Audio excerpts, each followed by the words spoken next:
In this video, let's see how to create password protection on WordPress pages and posts, including the entire page, not just the content, but the whole page and everything that's on it. If we have a new WordPress page, and let's say that this is a test password protection page, it can also be a post.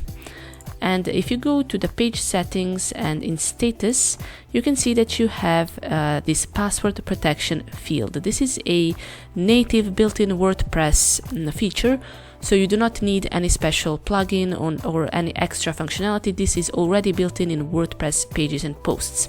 If we set the password protection in WordPress, so let's go to status and set password protected, and we can use, for example, some random password like let's say gallery, and we will click on save. Now if we refresh the page, you can see that this actually does implement this password protection field and form, but it doesn't protect the whole page. It only protects the content and, let's say, the body of the page. We still have the header, footer, we would have the sidebar, and so on. So let's see how to create password protection on the entire page so that this form prevents us from seeing any content, anything on the page, and it basically hides everything and just displays this password form. We will keep the password protection from WordPress, so we will basically still have this password field here, the password protected checkbox. For this, we won't be using any extra plugin, any paid plugin. We will be just using a very simple code snippet, which is basically a few lines of PHP code. And in order to implement it, we will install and activate a free plugin called Code Snippets that basically enables us to use this PHP or any other code without entering our theme and without modifying our theme. It is a much safer, much simpler way.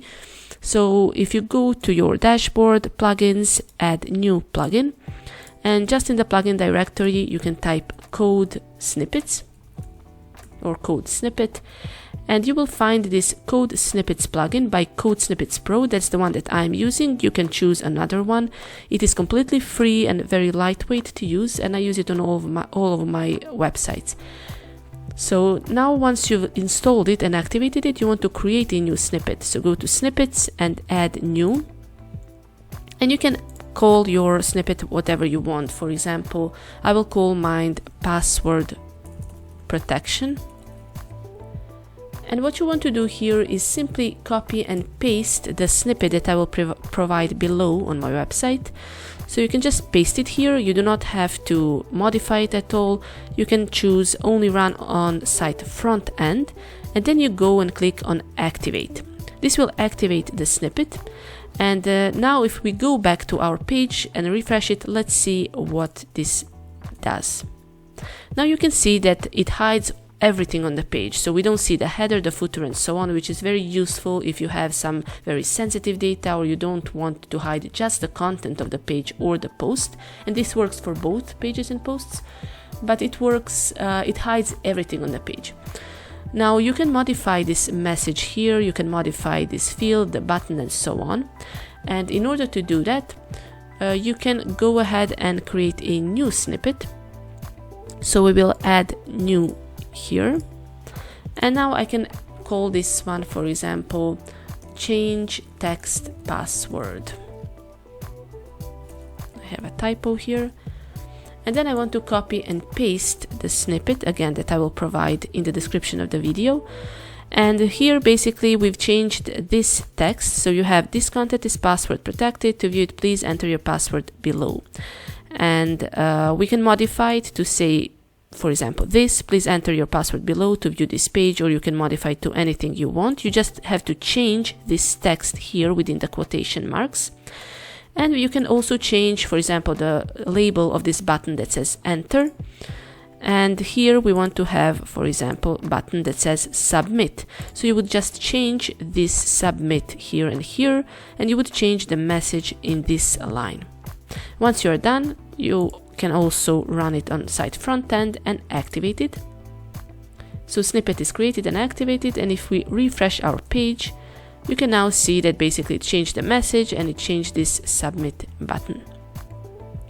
Now we can go further and modify the look of this form. We can, for example, use inline styling in this code snippet. This is a little bit more complex, and basically what you want to do is, again, we don't have to actually create a new snippet. For this one, we will just modify this change text password snippet, and let's maybe change the appearance of our elements a little bit. I will now rename this one, and I will say change text password with inline styling. So for this, I will also provide a basic code that you would then have to modify to fit your styling. But let's just copy it and paste it here. Again, you can copy and paste it from the website in the description of this video. And here we've used basically the modifying the message code that we just saw. So we have the submit button here, we have the custom message here, so you can modify these as you want. And before this, you can see that we have some styling, some CSS styling applied and integrated into this PHP filter and function. So what you want to do basically is just change these values as you want. This is some custom styling that I've applied, very basic one. You can change, for example, the colors, you can change the paddings, you can change the font. I've used Laura, for example. And once you're done, you just want to click Save Changes.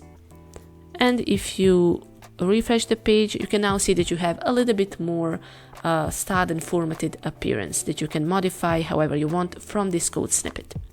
So we used two code snippets. One is basically to protect the entire page, including the content, headers, footers, and everything. And the second one is to change the message, to change the button label, and alternatively to use some inline styling to format this password form a little bit differently. So that's it. If you like this video, don't forget to like, comment, subscribe, or let me know in comments which video you would like me to make next.